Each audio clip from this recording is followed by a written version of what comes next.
It is a great satisfaction to greet you and I hope you find yourself well. In today's video we will talk about the following things you should never say to your ex if you hope to get back. When you're going through the aftermath of a breakup, you're most likely not feeling well. The separation has shaken you and overwhelmed your mind.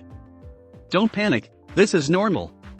You don't get back together as easily as you might think, and it's very common for people to make mistakes that they normally wouldn't make under more normal circumstances.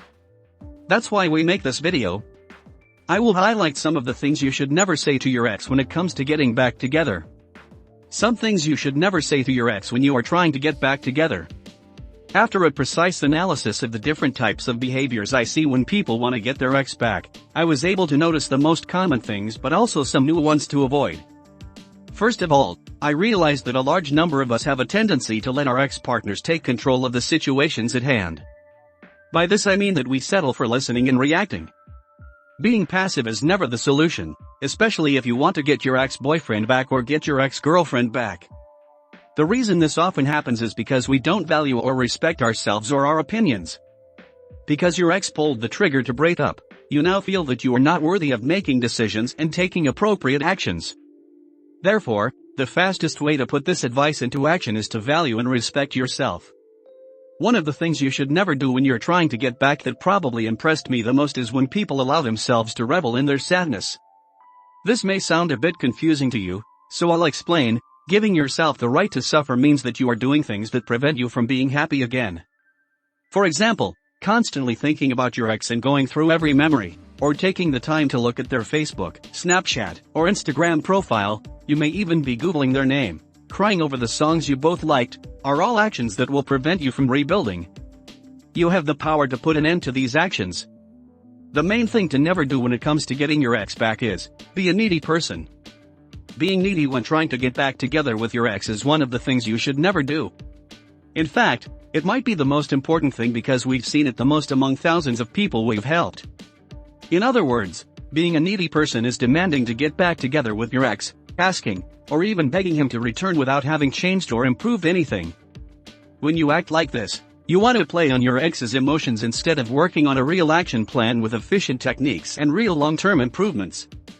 Why you should get down on your knees and hope your ex will take you back if he returns. It will not be for love, it will be to clear his conscience, and I promise you that sooner or later he will leave again when he realizes that he still does not find satisfaction. You have to prepare your future with your ex, and for this it is essential to start from a solid and sincere foundation that can withstand future disagreements or fights. How to avoid doing something stupid with your ex. From here on out, you are looking for a method to avoid doing something stupid with your ex. The technique to be used is the silence. Silence is great for a variety of reasons. Not only will you avoid saying something hurtful to your ex, but by cutting ties you can make them miss you. You will also avoid making mistakes in the way you communicate with the person you love. It is always imperative to respect silence or zero contact if you want it to be effective. Many people make the mistake of not taking advantage of their time during this silence to work on themselves, and simply wait for something to happen. Even if you do little things that don't totally break the silence, for example, liking a picture on Facebook, sending a little text here and there, it can ruin your plans. The reason is very simple, and there is nothing worse than a half-hearted attempt to use silence. You really have to go all the way and cut contact completely, and when you do, don't go back on your word. If your silence is not done correctly, the first problem is that your ex will not have a chance to miss you. He or she won't wonder what you've been up to and will know you'll be back sooner or later. The second problem is that you won't have the opportunity to take time for yourself, to rebuild and grow, and to plan the best possible plan of action. I'm glad to tell you that you don't have to wander in the dark, hoping to get lucky. Take advantage of our experience and recover the person you love. Click on the description of this video and now access the following personalized guide. Subscribe and comment. A pleasure and thank you.